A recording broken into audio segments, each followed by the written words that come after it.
سوید بن نعمان رضی اللہ تعالی عنہ نے بتلایا کہ ہم خیبر والے سال رسول اللہ صلی اللہ علیہ وسلم کے ہمراہ جب صحبہ میں پہنچے تو رسول کریم نے ہمیں عصر کی نماز پڑھائی۔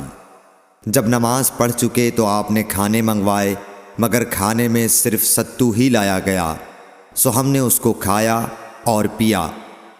پھر رسول کریم صلی اللہ علیہ وسلم مغرب کی نماز کے لیے کھڑے ہو گئے تو آپ نے کلی کی، پھر ہمیں مغرب کی نماز پڑھائی اور نیا وضو نہیں کیا۔ صحیح بخاری حدیث نمبر 215۔ رسول اللہ صلی اللہ علیہ وسلم ایک دفعہ مدینے یا مکے کے ایک باغ میں تشریف لے گئے۔ وہاں آپ نے 2 شخصوں کی آواز سنی جنہیں ان کی قبروں میں عذاب کیا جا رہا تھا۔ آپ صلی اللہ علیہ وسلم نے فرمایا کہ ان پر عذاب ہو رہا ہے اور کسی بہت بڑے گناہ کی وجہ سے نہیں۔ پھر آپ صلی اللہ علیہ وسلم نے فرمایا بات یہ ہے کہ ایک شخص ان میں سے پیشاب کے چھینٹوں سے بچنے کا اہتمام نہیں کرتا تھا اور دوسرا شخص چغل خوری کیا کرتا تھا۔ پھر آپ صلی اللہ علیہ وسلم نے کھجور کی ایک ڈالی منگوائی اور اس کو توڑ کر 2 ٹکڑے کیا اور ان میں سے ایک ایک ٹکڑا ہر ایک کی قبر پر رکھ دیا۔ لوگوں نے آپ صلی اللہ علیہ وسلم سے پوچھا کہ یا رسول اللہ یہ آپ نے کیوں کیا؟ آپ نے فرمایا اس لیے کہ جب تک یہ ڈالیاں خشک نہ ہوں شاید اس وقت تک ان پر عذاب کم ہو جائے۔ صحیح بخاری حدیث نمبر 216۔ انس بن مالک رضی اللہ تعالی عنہ روایت کرتے ہیں کہ رسول کریم صلی اللہ علیہ وسلم جب رفع حاجت کے لیے باہر تشریف لے جاتے تو میں آپ کے پاس پانی لاتا، آپ اس سے استنجا فرماتے۔ صحیح بخاری حدیث نمبر 217۔ ایک مرتبہ رسول اللہ صلی اللہ علیہ وسلم 2 قبروں پر گزرے تو آپ نے فرمایا کہ ان دونوں قبر والوں کو عذاب دیا جا رہا ہے اور کسی بڑے گناہ پر نہیں۔ ایک تو ان میں سے پیشاب سے احتیاط نہیں کرتا تھا اور دوسرا چغل خوری کیا کرتا تھا۔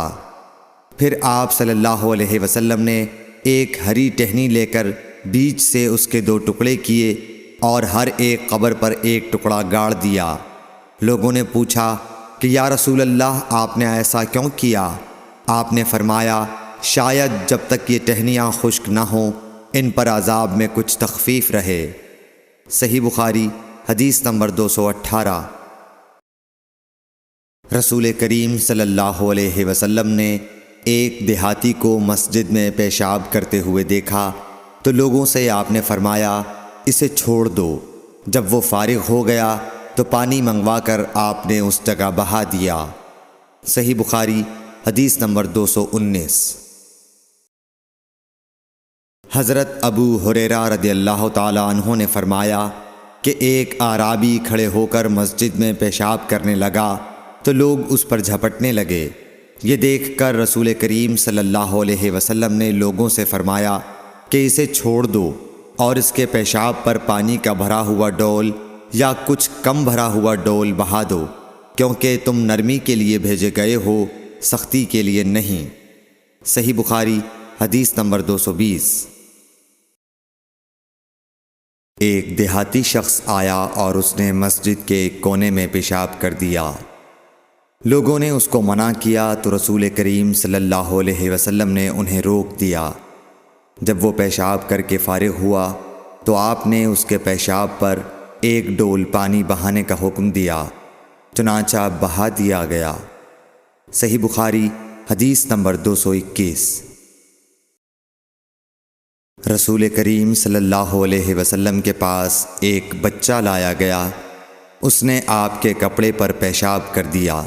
آپ نے پانی منگایا اور اس پر بہا دیا۔ صحیح بخاری حدیث نمبر 222۔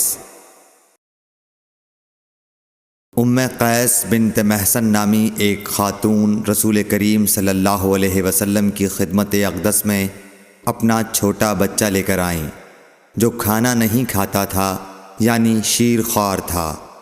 رسول کریم صلی اللہ علیہ وسلم نے اسے اپنی گود میں بٹھا لیا۔ اس بچے نے آپ کے کپڑے پر پیشاب کر دیا۔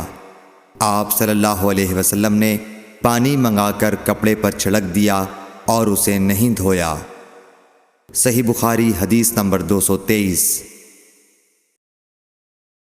حذیفہ رضی اللہ تعالیٰ عنہ روایت کرتے ہیں کہ نبی کریم صلی اللہ علیہ وسلم کسی قوم کی کوڑی پر تشریف لائے، بس آپ صلی اللہ علیہ وسلم نے وہاں کھڑے ہو کر پیشاب کیا، پھر پانی منگایا۔ میں آپ صلی اللہ علیہ وسلم کے پاس پانی لے کر آیا تو آپ نے وضو فرمایا۔ صحیح بخاری حدیث نمبر 224۔